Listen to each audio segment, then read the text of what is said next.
दिवसभर अंगाची लाही लाही केलेला सूर्यनारायण हळूहळू उतरणीला लागला होता.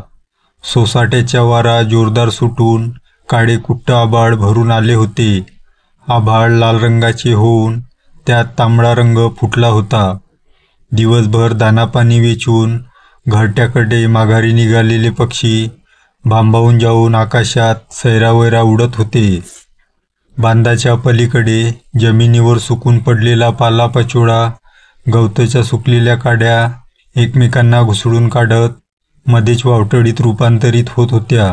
सर्जेरावनी त्याच्या सालगडी महादू शेतावर सुकलेल्या पेंड्यांच्या राशी भराभर बांधत बैलगाडीत टाकत सुटले होते. लेकाच्या उरक्की झडदिशी कशाला येडेची खोटी कराया लागलास बा, पावसाचा काय अंदाज नाही. सर्जेराव महादूवर खेकसला. वैजी मालक, झालंच की. 5-1 मिनिटात महादूने पेंडा भरत बैलगाडी भरून टाकली. मगासपासून त्या तांबडं फुटलेल्या आभाळाचे हळूहळू काळ्या कुट्ट ढगात रूपांतर झाले होते. त्या संपूर्ण भागात आभाळात काळ्या ढगांची गर्दी जमा झाली होती. अधूनमधून विजा चमकत होत्या. सर्जेरावाने बैलगाडी जुंपून भरधाव गावच्या दिशेने सोडली होती. पण काही क्षणानंतर पावसाचे थेंब त्यांच्या अंगावर पडू लागले. दिवसभर उन्हात तापून थकलेल्या भुईवर आभाळातून टपोऱ्या थेंबांचा अभिषेक होऊ लागला. सर्वत्र पहिल्या पावसात भिजलेल्या मातीच्या गंधाच्या नाकाला हवा हवासा वाटणारा घमघमाट सुटला होता. काही अवधीतच जोरदार पावसाला सुरुवात झाली. चैत्र वैशाखाच्या भाजून काढणाऱ्या त्या उन्हात 2 महिने रापलेल्या धरतीस पाऊस मनसोक्त भिजवून काढू लागला. सर्जेरावांनी बैलगाडी गावच्या वेशीवर असलेल्या भैरोबाच्या देवळाच्या पारापाशी आडोशाला थांबवली. बैलगाडी सोडून जवळच्या खांबाला बांधून डोक्यावर उपरणे ठेवत तो आणि महादू देवळात दुडू पडत येत विसाव्याला थांबले. म्या काय म्हणतोया मालक, यंदाच्या वर्षाला गेल्या वक्तासारखी लवकर पेरणी करू नगासा. पावसाचा काही एक नियम नाय. अशीच हुलकावणी गेल्या वर्षाला देऊन लेकाच्याने जीवाला घोर लावून ठेवला होता. पेरणी बिगीनं आटोपून ऐन वक्ताला 10-15 दिस गायब. उभं पेरलेलं बियाणं काळवंडलं की मालक. महादूने काळजीच्या सुरात सर्जेरावास विचारणा केली. बघूया, या टायमाला थोडं थांबायलाच हवं. पोट कापून पीक जगवायचा धंदा परवडण्याजोगा राहिला नाही आताच्या काळात. आभाळाकडे पाहत एक दीर्घ उसासा टाकत सर्जेराव महादूला म्हणाला. त्याच्या डोळ्यासमोर गेल्या वर्षी झालेल्या नुकसानीचे चित्र दिसू लागले. वळ आभाळ फाटले होते. धो पाऊस कोसळत होता. विजा कडाडत होत्या. त्या ढोर अंधारात मध्येच वर आकाशात अचानक विजेचा लख्ख प्रकाश होई. तेवढ्याच त्या अंधुकशा उजेडात ते एकमेकांशी बोलत देवळात थांबले होते. काही वेळाने पाऊस उघडला. सर्जेरावाने बैल गाडीला जुंपले. वावरातून गावाकडे जाणाऱ्या त्या वाटेवर भरपूर चिखल झाला होता. रस्त्यावर मध्ये मध्ये खडग्यात पाण्याची डबकी साचली होती. बैल चिखल तुडवत हळूहळू गाडी गावच्या दिशेने ओढत नेत होते. गावात ढिम्म काळोखाचे साम्राज्य पसरले होते. शाळेजवळच्या पायवाटेवर महादू सर्जेरावाचा निरोप घेत घराकडे निघून गेला. बैलगाडी वाड्यात आणून त्याने बैल सोडून गोठ्यात दावणीला बांधले. हातपाय धुवून घरात पाऊल टाकले. त्याला पाहून रकमेने आत जाऊन पाणी आणून दिले. स्वयंपाकघरात जाऊन चूल पेटवून भाकरी थापायला सुरुवात केली. त्यानं हातपाय पुसले. सदऱ्याच्या खिशातून तंबाखाची डबी काढून चुन्याला नख लावले. तंबाखू चोडून त्या तंबाखाचा तोबारा भरत तो दाराबाहेरच्या लाकडी मेजवर बसून नक्क चेहऱ्याने शून्यात तंद्री लावून पुढील भविष्याचा विचार करू लागला. आतल्या खोलीत त्याच्या 5 वर्षाचा मुलगा छबू खेळत होता. त्याचं खरे नाव संग्राम. लग्नानंतर वर्षभरात जन्मलेल्या पहिल्या मुलाच्या अकाली 2 वर्षांनी झालेल्या निधनाने त्या माऊलीने हाय खाल्ली होती. बरोबर 10 वर्षाच्या कालावधीनंतर गावगावच्या देवाचे उंबरठे झिजवल्यानंतर रकमेची कूस उजवली गेली होती. वाड्याला संग्रामच्या रूपाने वारस मिळाला होता. छबुराव कंदिलाच्या उजेडात कंदिलाच्या काचीवर येणाऱ्या छोट्या छोट्या चिलट्यांना पकडत बसला होता. हळूहळू रात्र सरू लागली होती. पावसाने परत उचल खाल्ली होती. भुकेची आठवण झाल्यावर सर्जेराव उठून आज स्वयंपाकघरात गेला. रकमेने ताट वाढायला घेतलं होतं. पाटावर ताट ठेवून त्याने हाताच्या ओंजळीत पाणी घेऊन त्या ताटाभोवती सोडले. जोंधळ्याची भाकरी मेथीच्या भाजीसोबत खोरडून सर्जेराव मख्ख चेहऱ्याने कसेबसे ते जेवण संपवू लागला. अहो, त्या जिल्हा बँकेतून आज काही लोक आले होते. ही चिठ्ठी देऊन गेलेत. जेवताना रकमेने त्याच्या हातात ती चिठ्ठी सरकवली. आता म्या अडाण्याला त्यातले काय कळतंय? तू 4 बुक शिकली हाय. वाच पाहू काय लिवले आहे त्यात. सर्जेराव रकमावर खेकसला. रकमेनं ते चिटोरं वरून फाडून आतली चिठ्ठी बाहेर काढली अन ती वाचू लागली. कर्ज मुदत जप्ती अन लिलाव असलं काहीतरी त्यात लिहिलं होतं. ते शब्द ऐकताना त्याच्या कपाळावर आट्या पडत जात होत्या. माथ्यावर धर्मबिंदू जमा होऊ लागले. निस्ते चेहऱ्यावर काळजीचे सावट पसरून त्याला डोळ्यासमोर शेतीच्या होणाऱ्या लिलावाचे चित्र दिसू लागले. जिल्हा बँकेतून त्याने गेल्या वर्षी शेतीची कागदपत्रे देऊन जमीन गहाण टाकत मुदत कर्ज उचलले होते. गेला संपूर्ण खरीप हंगाम पावसाच्या लहरीप्रमाणे वाया गेला होता. हाताशी आलेले उभे पीक पुराचे पाणी वावरात भरल्याने नाहीसे झाले होते. रब्बीच्या हंगामाने काही दिलासा दिला होता, पण तो कर्ज फेडून पुन्हा नवी बेगामी करण्यासाठी पुरेसा नव्हता. पण बँकेच्या नोटिसानुसार फक्त 15 दिवसाची मुदत हाती राहिली होती. जेवण अर्धवट सोडून सर्जेराव उठला अन बाहेर जाऊन तंबाखू चोळून बाकड्यावर जाऊन बसला. आता पुढे काय करावं, कसे निभवावं याची चिंता करत शून्यातला चेहरा घेऊन तो विचार करू लागला. रात्रीचे 10 वाजले असावेत. छबूचे कंदिलासोबत खेळणे चालू होते. 5 वर्षाचे ते निष्पाप निरागस लेकरू आपल्या भावविश्वात रमत त्या कंदिलासोबत खेळत होते. भरपूर छोटी छोटी पाखरे उडत येत अन त्या कंदिलाच्या गरम काचेवर चिकटून जळून जात होते. लहान पाखरांचे प्रारब्ध तेच. तसं दुर्दैवी अल्पायुषी आयुष्याचा अंत माहिती असतानाही आगीशी खेळत हसत हसत स्वाहा होणारे क्षणभंगूर आयुष्य. खेळ रंगात आला होता अन अचानक खेळता खेळता छबूच्या कानात काहीसे पुसट ऐकू आले. येतोस का? त्याच्यासोबत खी खी असे विकृत हसण्याचे आवाज त्याला कानात हळूवारपणे ऐकू आला. तो इवलासा जीव ते शब्द ऐकून दचकून गेला असावा. पाठी कोणीही नाही. मग आवाज कुठून आला असावा? आजूबाजूची त्याने चाऊल घेतली. कुणीच नाही इथे. माय आज स्वयंपाकघरात, आबा बाहेर. मग कोण बोलवतोय? भीतीने शहारून छबूने आत जाऊन मायला पकडले. त्याची गेले कित्येक दिवस हीच अवस्था असावी बहुधा. रकमेने त्याला कडेवर घेऊन सर्जेरावाला आत बोलवले. इतक्यात त्याच्या कानात पुन्हा तोच अनपेक्षित आवाज ऐकू आला. येतोस ना? ये लवकर. भीतीने त्याचे सर्वांग थरारले. सर्जेराव आत येताच छबूने जोराचा हंबरडा फोडला. आबा, त्यो बोलवतोय. त्याला रडवेला पाहून सर्जेरावाची अवस्था कावरीबावरी झाली. कोण कोण बोलवतोय? कशाला बोलवतोय? काय झालंय तुला? छबूला रडवेला झालेला पाहून सर्जेराव बावरला. कुणी नाही रे सोन्या.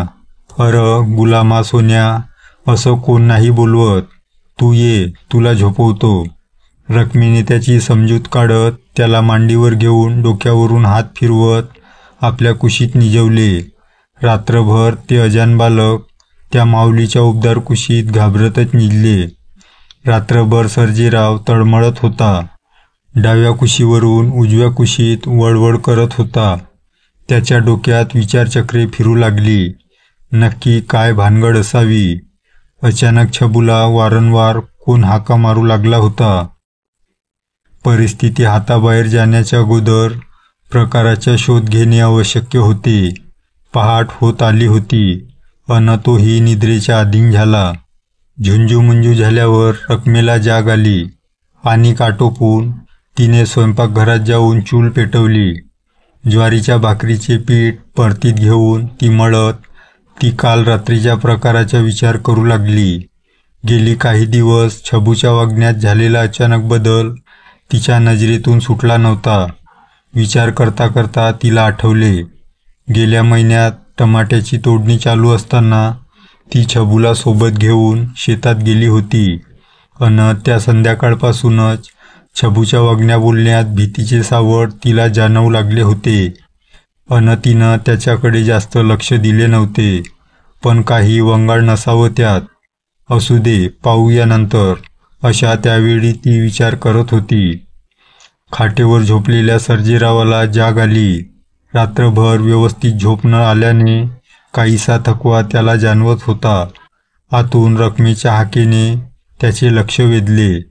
आज स्वयंपाकघरात चुलीवर तिने चहा ठेवला होता आणि आटोपून सर्जेरावानं रकमा चहा घेत बसले होते. इथे छबू हळूहळू झोपेतून जागा झाला होता. डोळे चोळत आजूबाजूला तो पाहू लागला. आदल्या रात्रीचा प्रसंग कदाचित तो विसरून गेला असावा. इतक्यात पुन्हा त्याच्या कानावर तेच आदल्या रात्री ऐकलेले शब्द कानावर पडले. तो आवाज ऐकताच छबूची उरली सुरली झोप उडाली. धावत धावत त्याने आत रकमेला येऊन कवटाळले, काय झालं र सोन्या? असं भिवून धावत यायला काय झालं? तिने त्याच्या डोक्यावरून हात फिरवून त्याला विचारले. त्यो बोलवतोय, हाका मारतोय, म्या जाऊ होय? छबूने एकादमात तिला भीत भीत सर्व हकीकत सांगितली. समोरच सर्जेराव बसला होता. आधीच काल रात्रीच्या छबूसोबत घडलेल्या विचित्र प्रकाराने त्याला चिंतेत टाकले होते. त्यात अचानक झोपेतून उठून छबूचे रडणे पाहून त्याच्या डोक्यात चिंतेचे मोहोळ उठले. आधी जिल्हा बँकेची आलेली जप्तीची नोटीस, त्यात छबूसोबत होणारा भीतीदायक प्रकार, त्याच्या एकेरी चिंतेत अजून चिंतेने भर घालून ती दुहेरी केली होती. नक्की काय असावे? तो बाजेवर बसून विचार करू लागला. एकाएकी उठून त्याने अंगावर नवे कपडे चढवले. आज छबूला घेऊन रकमा बसली होती. सकाळपासून तिचा हात काही छबूने सोडला नव्हता. थोड्या थोड्या वेळाने येऊ का असे आवाज त्याच्या कानात येतच होते. अगं ऐकलेस का? जरा जाऊन येतो, लक्ष ठेव त्यावर, असे सर्जेरावने तिला सांगून बैलगाडी जुंपली व तो माधूच्या घराकडे हळूहळू जाऊ लागला. सकाळ सकाळ दारात मालकाला बैलगाडी सकट पाहून घरातील बाजेवर दात कोरत बसलेला माधू बावरला. रामराम मालक, आज सकाळ सकाळी या वक्ताला काय काम काढले साजी? बाज मोकळी करून त्याने सर्जेरावाला घरात बोलवले. याजी, बोला, काय काम निघालं? अरले का समदा घोड झालाय. छबुलासारखं कुणीतरी बा कालपासून हाका मारतूया. घरात भुताटकी झाली. सर्जेरावाने आदल्या रात्री व सकाळी घडलेली सर्व हकीकत माधूला सांगितली. म्या काय म्हणतोय मालक, आपण कोण्या जाणकाराला गाठून त्याची मदत घेतली तर एकंदरीत प्रकार त्याच्या लक्षात आला असावा. पण त्याने चेहऱ्यावर कोणतेही भाव न आणता सर्जेरावाला खालच्या वाडीत असलेल्या गणपतची हकीकत सांगितली. 5-6 वर्षापूर्वी गणपत एकदम कागज फाटका माणूस. 2-4 शेतावर सालगडी म्हणून राबायचा. पण त्याच्या नशिबात अशा काही गोष्टी घडल्या की तो आजकाल जमीनदार झाला आहे. म्हणजे नक्की काय घडलं र त्याच्यासोबत? सर्जेरावाने आवंडा गिळत महादूला विचारणा केली. अहो मालक, ते नाही समजल, पण एक आतली खास खबर ठाव हाय. तो लेकाच्या वरच्या वाडीत असलेल्या गणूभक्ताकडे मंदी रोज जायच्या. काहीतरी मोठं हुडकून काढलं दोघांनी एका रातीला. महादूचे बोलणे ऐकून सर्जेरावांचे डोळे चमकले. त्याच्या डोक्यात एक विचार आला. म्या काय म्हणतोय, जाऊन बघूया एकवार त्या गणूभक्ताकडे, त्याने महादूला विचारले.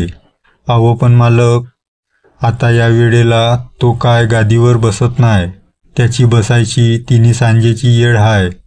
आपण आज तिन्ही सांजेला तिथं जायला निघूया. महादूने आपल्याकडील खास ठेवणीतील माहिती सर्जेरावाला सांगितली. महादूच्या वाऱ्या गणूभक्तांकडे वारंवार होत असत. महिन्यात एखादी चक्कर तर तिकडे पक्की असायची. त्याच्या बऱ्याच गोष्टीची त्याला चांगलीच माहिती असावी. गणूभगत त्या गावातील नामचीन भगत म्हणून प्रसिद्ध होता. आजूबाजूच्या गावातील अडले नडले लोक झाडून त्याच्या घरात भरणाऱ्या दरबारात हजर असत. त्यात बसलेले लोक अचानक घुमू लागत. मग गणूभगत त्याच्या हातात असणाऱ्या छडीने त्यांना बडवत असे. त्यांच्या मनात बसलेलं भूत अंगारे धुपारे देऊन उतरवत असे. एकंदरीत आजूबाजूच्या गावात असे खूप प्रकार घडत. साहजिकच लोकांना त्यावेळी त्याचा मोठा आधार वाटत असे. सर्जेराव महादूचा निरोप घेऊन घराकडे परतला. आत रखमा त्याची वाट पाहत बसली होती. छबू आता निर्धास्त होऊन वरांड्यात खेळत बसला होता. काय हो, काय झाले सा? काय समजले का? कुठं गेला होता सा? रखमीने त्याला विचारले. अगं थांबशील का जरा? महादू सांगत होता. गणूभक्ताकडे सांजेला जाऊया, तोच काय तो मार्ग दाखवील. सर्जेरावाच्या तोंडून त्याचे नाव ऐकताच ती खवळली. मसनात गेल्या त्या महादूच्या तंगड्या. काही बाई वंगाळ माणसाचे नाव सांगताय तुम्ही? तो जालीम माणूस हाय, भूत काढायचे काम करतो. छबूला काय झपाटा झाला वय? ती सर्जेरावांवर खेकसली. गोष्ट तर तिची खरी होती. अशा तडकाफडकी थेट गणूभक्ताकडे जाणे त्याला चुकीचे वाटत होते.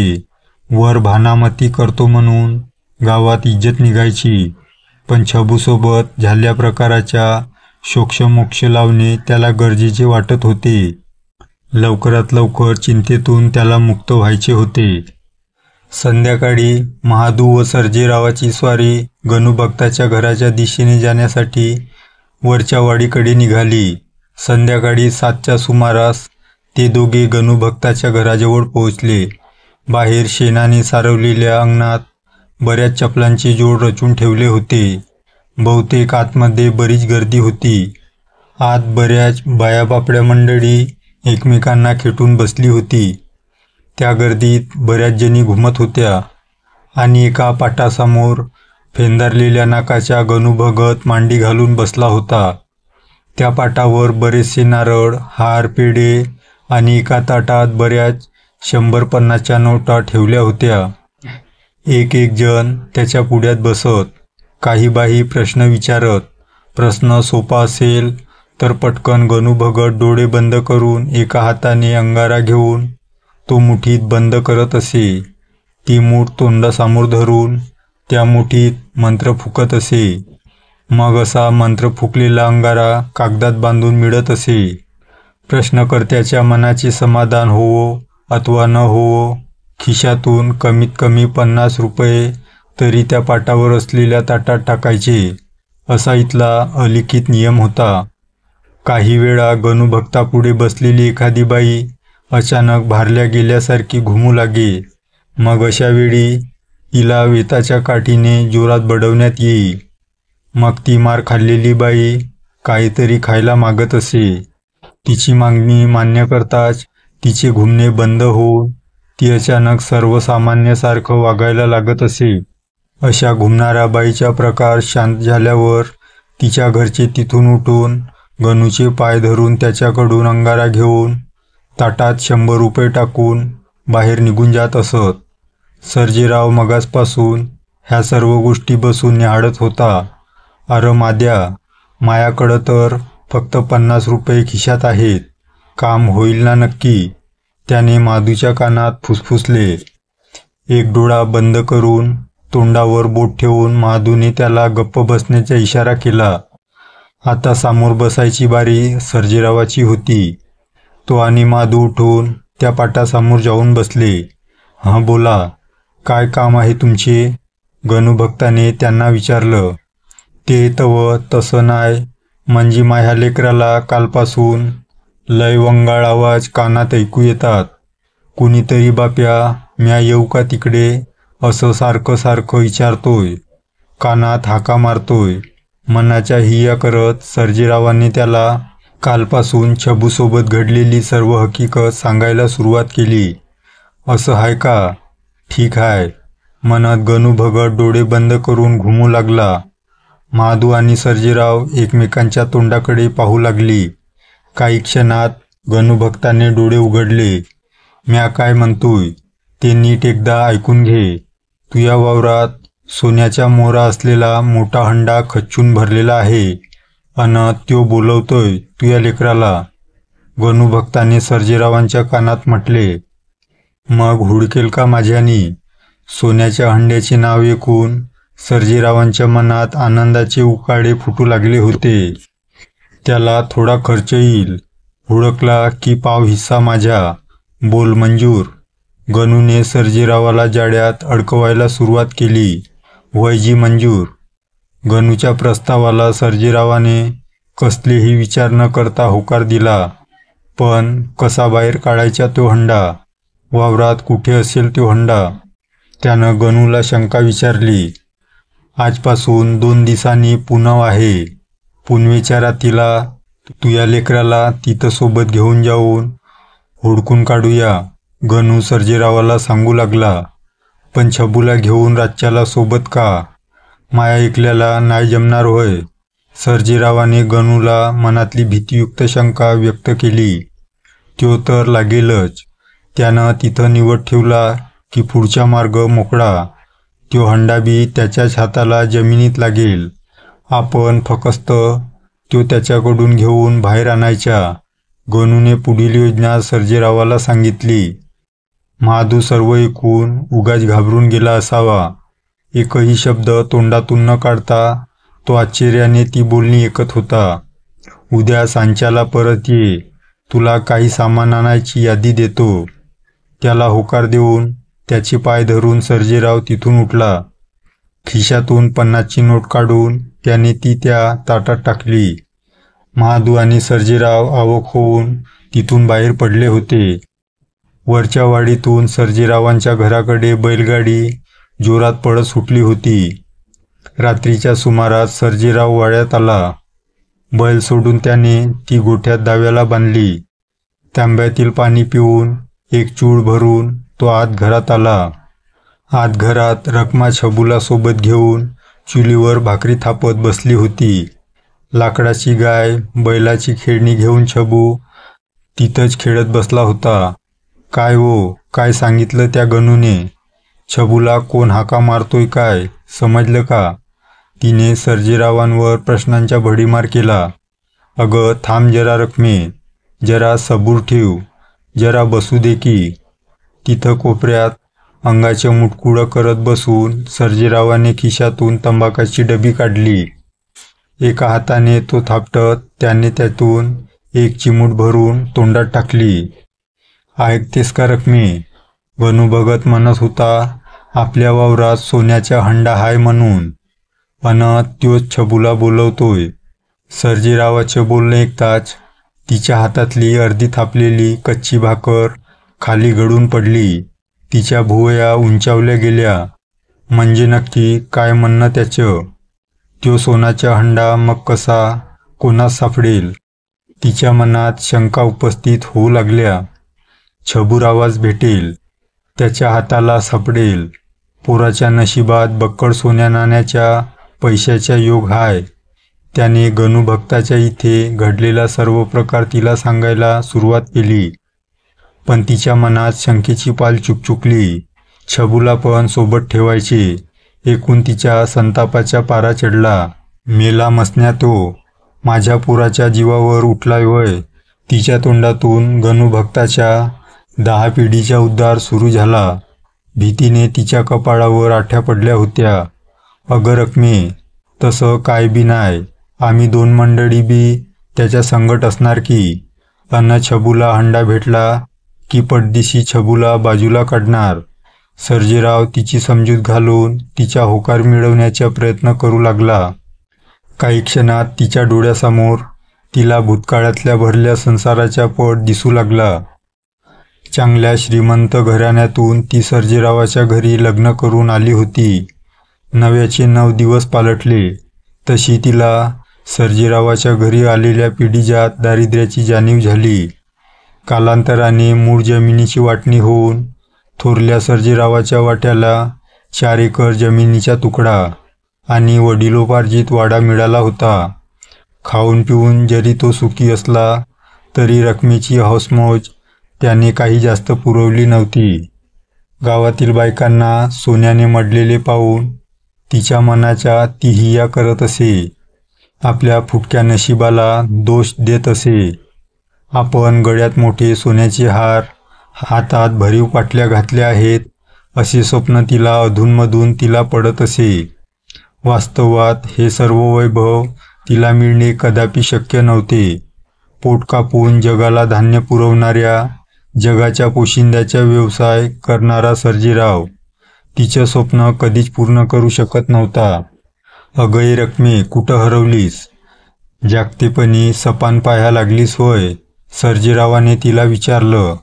"तसं नाही धनी, त्या सोन्याच्या हंड्याचा विचार करत होते. पण छबूला काय दगाफटका होणार नाही ना? एकुलते एक लेकरू आहे माझं." तिने सर्जेरावाला शंका बोलवून दाखवली. "नाही ग रकमे, आम्ही हाय की तिथं त्याच्यासोबत. अशी बी वावरात पूजा करून निवद दाखवून तो हंडा खोदून बाहेर काढायचा हाय. काय बी वंगाळ होणार नाही. तुही शपथ," तिला सर्जेरावाने म्हटलं. "मग कंदी हुडकणार त्यो?" तिचे मन खूपच अधीर झाले होते. "उद्या सांच्याला कनुभक्ताने बोलवलं आहे. यादी देतो म्हटला सामानाची. ते सामान जमवून परवाच्या पुनवेला वावरात खोदायचंय," सर्जेरावाने तिला सांगितलं. बाहेर पावसानं जोरदार हजेरी लावली होती. जोरजोरात ढगांमध्ये गडगडाट होत होता. विजा चमकत होत्या. अंधारात गाव पूर्ण लोटले होते. वातावरण थंड झाले होते. तिने चुलीत काटक्या गोवऱ्या रोवल्या. विस्तव मोठा केला. पटापट जेवणाचे ताट सर्जेरावाला वाढले. छबूला जेवण भरवून तिने उत्साहाच्या भरात 2 घास कसेबसे घशात ढकलले. 2च दिवसांनी येणाऱ्या पुनवेनंतरची भावी श्रीमंतीची चित्र मनात रंगवत ते रात्री झोपून गेले. मध्यरात्रीच्या सुमारास जोरदार वादळवारा सुटून पावसाला सुरुवात झाली. थंडीचा जोर वाढत असल्याने त्याला अचानक जाग आली. कंदिलाच्या प्रकाशात त्याने पायाखालचे घोंगडे अंगावर पांघरून घेतले. पण काहीशी कुजबूज त्याच्या कानावर ऐकू येऊ लागली. एकवार त्याने रकमेकडे पाहिले. छबूला कवेत घेऊन ती माय निजली होती. मग कुजबूज कुठून येत असावी? त्याच्या मनाला प्रश्न पडला. घोंगडे अंगावर घेऊन तो डोळे कान उघडे ठेवून त्या आवाजाच्या स्रोताचा उगम शोधू लागला. धाप धाप. कुणाच्या तरी उपस्थितीची चाहूल दारात होत होती. कर्र आवाज होऊन दार उघडल्याचा आवाज त्याच्या कानात ऐकू आला. कुणीतरी चालत येत त्या दारात थांबले होते. पडदिशी ते घोंगडे डोक्याखाली करून त्याला पाहावे असे त्याच्या मनात तरळून गेले. पण ते घोंगडे अंगावरून खाली घेऊन त्याचा सामना करण्याची त्याची हिंमत होत नव्हती. हळूहळू त्याची दारातून आत येण्याची चाहूल त्याला जाणवली. रातकिड्यांच्या किरकिर करणाऱ्या आवाजात त्याच्या हालचालीची जाणीव त्याला अंथरुणाजवळ होऊ लागली. नक्कीच त्याने कुणाला तरी अलगद हातात उचलून घेतले होते. अंथरुणातून त्या अस्तित्वाची चाल आता दरवाजाकडे जाऊ लागल्याची त्याला चाहूल जाणवू लागली. डोळे घट्ट मिटून सर्जेरावाने अंगावरचे घोंगडं काढून बाजूला फेकायला घेतले. पण ते घोंगडे काही केल्या हलेना. त्यानं रकमेला जोरात हाका मारायला सुरुवात केली. पण स्वतःच्या तोंडातून बाहेर येणारा हाकेचा आवाज त्याला ऐकू येईना. घशातून आवाजच बाहेर येईना. दारातून आत येऊन त्यानं काय केले नक्की? छबू झोपला असेल ना, की नेले असेल त्याला उचलून? रकमेचा पण आवाज येईना. आपला तिला ऐकू जाईना. त्याचे पूर्ण शरीर हळूहळू बर्फाच्या लादीसारखे थंड पडायला सुरुवात झाली होती. आपल्या शरीरावर आपण आता नियंत्रण करू शकत नाही याची त्याला जाणीव होऊ लागली. शेवटच्या एक परत जोरात प्रयत्न करून ओरडावे असं त्यानं ठरवलं. अंथरुणात डोळे मिटले आणि जोराचा श्वास घेऊन त्याने बेंबीच्या देठापासून जोरदार किंकाळी फोडली. रखमे उठ. मुसळधार धोधो पावसात अचानक वीज चमकून जोराचा कडकडाट कानावर ऐकू यावा, अगदी तसाच मध्यरात्रीच्या नीरव शांततेत त्या कर्णकर्कश आरोळीने जोरात रखमेच्या कानात प्रहार केला.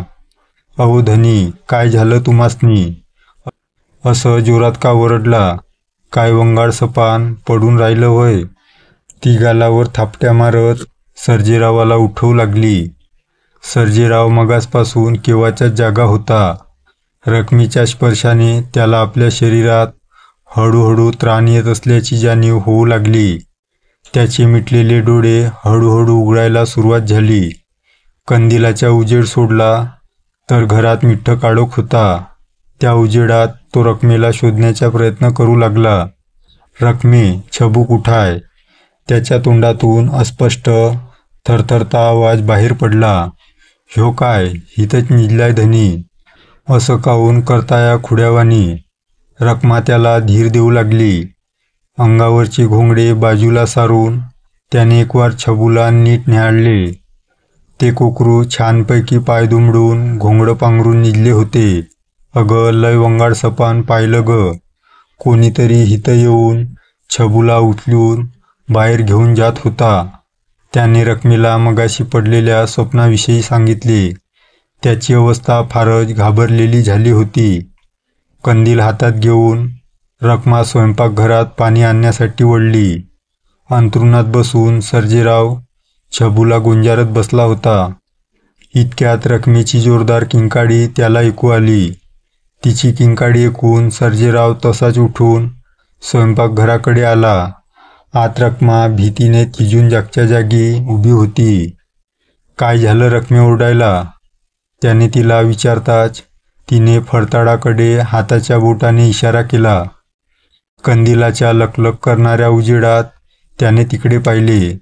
एक पिवळसर साप स्वयंपाकघराच्या फडताळातून हळूहळू अर्धवट उघड्या खिडकीच्या दिशेने जात होता. बाजूलाच असलेली एक लांब काठी घेऊन त्याने त्या सापाला खिडकीबाहेर ढकलून दिले. खिडकी ओढून घेऊन घट्ट बंद करून टाकली व ती दोघं पुन्हा आत झोपायच्या खोलीत वळली आणि सामोरील दृश्य पाहून त्यांची बोबडीच वळली. आतल्या खोलीत घोंगडे सताळ उघडे पडले होते. छबूराव आसपास तिथे कुठेही त्यांना दिसून येत नव्हते. अवधनी, छबू कुठाय? तिने घाबरून सर्जेरावाला विचारले. तिचे पाय थरथरू लागले. आताच्या मारी नक्की काय घडतंय त्याला काही समजण्यास मार्ग नव्हता. बाहेर वाड्यात जोरात दारावर ठकठक ऐकू येऊ लागली होती. क्षणाचाही विलंब न करता तो धावत वाड्याच्या दारावर जाऊन पोहोचला. डोळे मिटलेले छबूराव दारात उभे होते. बाहेरून कुणीतरी दार ठोकत होते. जामारी, या वक्ताला कोण आलं इथं तळमळायला? त्याच्या मनात प्रश्न उभा राहिला होता आणि भीतीने त्याचे सर्वांग थरारले. मनाच्या हिया करत त्याने छबूला बखोटीला बांधले. झापझाप पावलं घराकडे टाकत त्याने घरात प्रवेश करून दाराला कडीकोंडा अडकवला. पावसाच्या पाण्यात भिजलेल्या छबूस रखमेने पदराने पुसून काढले.